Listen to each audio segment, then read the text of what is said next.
Before today's aviation rules, pilots flew until they passed out, landed by following fires on the ground, and trusted planes that would never be allowed today. The craziest part is some of it actually worked, until it didn't. Number 1. The autopilot paradox. First up, a piece of tech that feels like it time traveled. The autopilot. We see it as the height of modern convenience, but the very first autopilot was successfully developed by the Sperry Corporation way back in 1912, less than a decade after the Wright brothers' first flight. Then, in 1914, its inventor, Lawrence Sperry, staged this jaw-dropping public demo in Paris. He flew his plane over the Seine River with both hands in the air for everyone to see, while his mechanic just casually walked out onto the wing. The autopilot, a system of gyroscopes and hydraulics, kept the plane flying perfectly straight and level, which was a game-changer for reducing a pilot's workload. This incredible invention existed for more than a decade before the United States passed the Air Commerce Act of 1926, the very first federal law that required pilots to even have a license.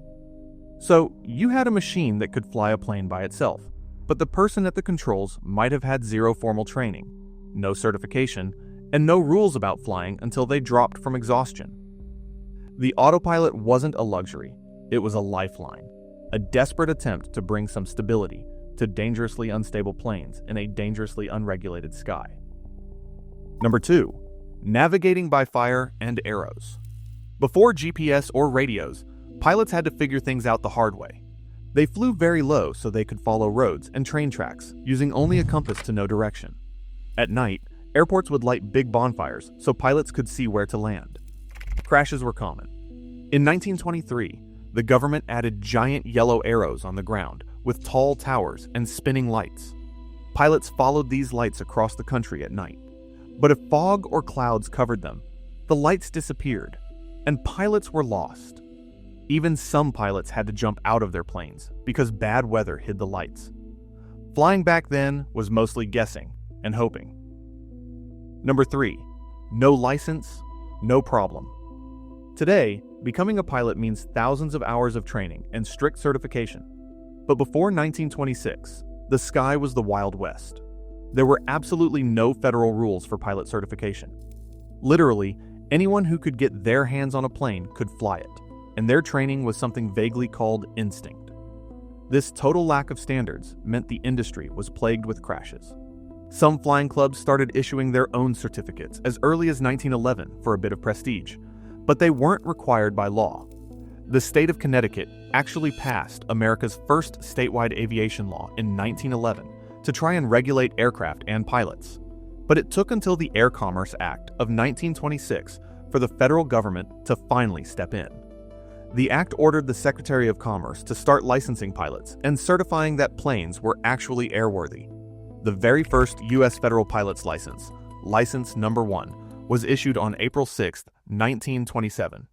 It was offered to Orville Wright, but he turned it down, basically saying he didn't need a license to prove he was the guy who flew the first plane.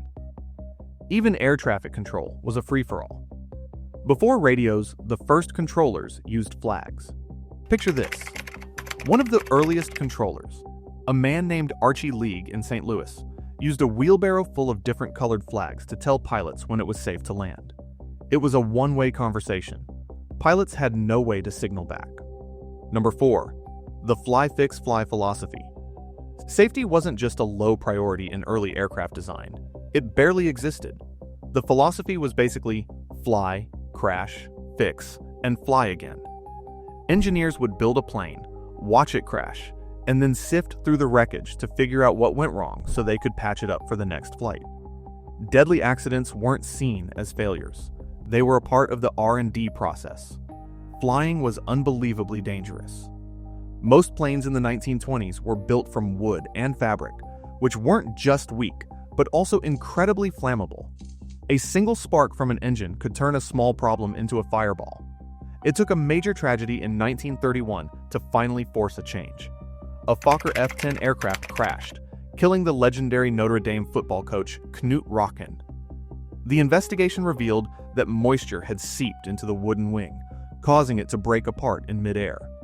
This disaster sent shockwaves through the country and fast-tracked the switch from wood and fabric to all-metal planes. The technology was already there. German engineer Hugo Junkers had built the first all-metal plane back in 1915. By the early 1930s, companies like Boeing and Martin were building all-metal bombers, and commercial airlines quickly followed, choosing aluminum for its strength and fire resistance. But it was a change driven by tragedy, not by proactive rules. Number 5. The unchecked passenger. Can you even imagine walking onto a plane today with no ticket check, no ID verification, and zero security? Well, up until the 1960s, that's exactly how it was. Airport access was wide open. You could stroll right up to the gate, and getting on the plane was a casual affair with almost no checks. It seems completely unthinkable now, but for decades, nobody was really worried about hijackings. The first one ever recorded happened in Peru in 1931, but it was seen as a bizarre, one-off event. The industry ran on a level of trust that feels alien today. There were no mandatory seatbelts, no pressurized cabins for high-altitude flight, and definitely no TSA. Flying was all about the glamour and the novelty, not the dangers that seem so glaringly obvious to us now.